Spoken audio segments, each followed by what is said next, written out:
ऐ बालक, मैं तुम्हारे तपस्या से अति प्रसन्न हूँ। मांग तेरा क्या इच्छा है? हर हर महादेव महादेव। बोल बम अमित अमित सोनू बोल बन जाने वाले भक्त गणों से अमित सोनू जी की तरफ से शुभकामना। सचिन चौक घोर बांकी। पटादा भोला बाबा, क्या? पटादा भोला बाबा, बोलो तो। पटादा भोला बाबा, पटादा भोला बाबा। बोलो बस। छोटे किने मोटा के पता रखी हो क्या? छोटे किने मोटा के पता रखी हो। अरे पटादा भोला बाबा, पटादा भोला बाबा, बोल तो। पटादा भोला बाबा छौड़ी को रखी हो। पटादा भोला बाबा छौड़ी को रखी हो। अरे अमित जी की तरफ से बोल बम की हार्दिक शुभकामना। पटादा भोला बाबा छौड़ी को रखी हो। छोटा किने मोटा की पता रखी हो। क्या? छोटा किने मोटा की पता रखी हो। पटादा भोला बाबा, पटादा भोला बाबा, क्या बोलते हो? पटादा भोला बाबा छौड़ी को रखी हो। पटादा भोला बाबा छौड़ी को रखी हो। अरे पटादा भोला बाबा छौड़ी को रखी हो। पटादा भोला बाबा छौड़ी को रखी हो। मांग तेरा बहुत बड़ा है बालक। आप सभी भक्त कांवड़ियों का बोल बम अमित सोनू बम। हार्दिक अभिनंदन करता है और करता रहेगा। सचिन चौक घोर बांकी। Mobile number 9931069574। साँझ भोर बाबा तोरा दूध से नहेबो, गाजा भांग ताजा ताजा तोरा पे चढ़ेबो। हर हर महादेव महादेव। बोल बम अमित अमित सोनू साँझ भोर बाबा तोरा दूध से नहेबो, गाजा भांग ताजा ताजा तोरा पे चढ़ेबो।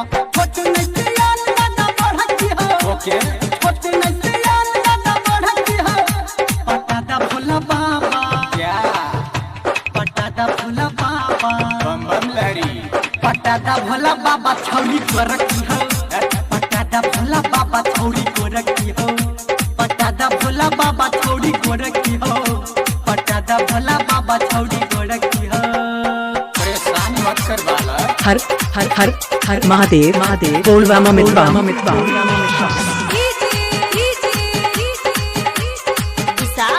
कृपया डीजे के सामने से हट जाए। Sound testing. बोल बम अमित सोनू बम। काम घर में बाबा हमरा लागल नहीं नीक हो। हमरो बियाह कतो पदा अब सचिन चौक घोर बांकी। काम घर में हमरा अब लागल नहीं नीक हो। हमरो बियाह कतो पदा अब ठीक हो। पढ़ल लिखल बनल रखी हो। जरूर होगा। पढ़ल लिखल बनल रखी हो। पटादा भोला बाबा, क्या? पटादा भोला बाबा, क्या बोलते हो? पटादा भोला बाबा छौड़ी को रखी हो। पटादा भोला बाबा छौड़ी को रखी हो। पटादा भोला बाबा छौड़ी को रखी हो। पटादा भोला बाबा छौड़ी को रखी हो। उसके बालक सोचने दो। मैथिली भोजपुरी गाना के रीमिक्स बनाने के लिए संपर्क करें। बोल बम अमित सोनू बम। अमित जी की तरफ से बोल बम की हार्दिक शुभकामना।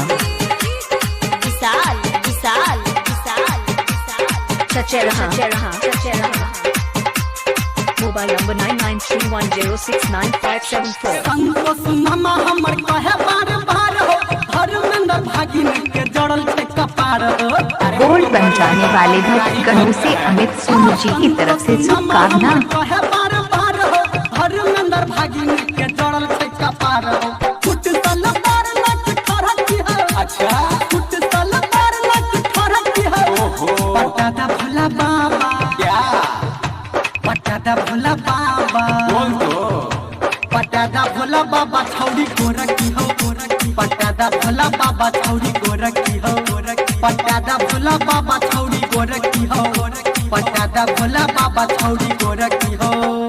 छोटा किने मोटा की पता रखी हो। छोटा किने मोटा की पता रखी हो।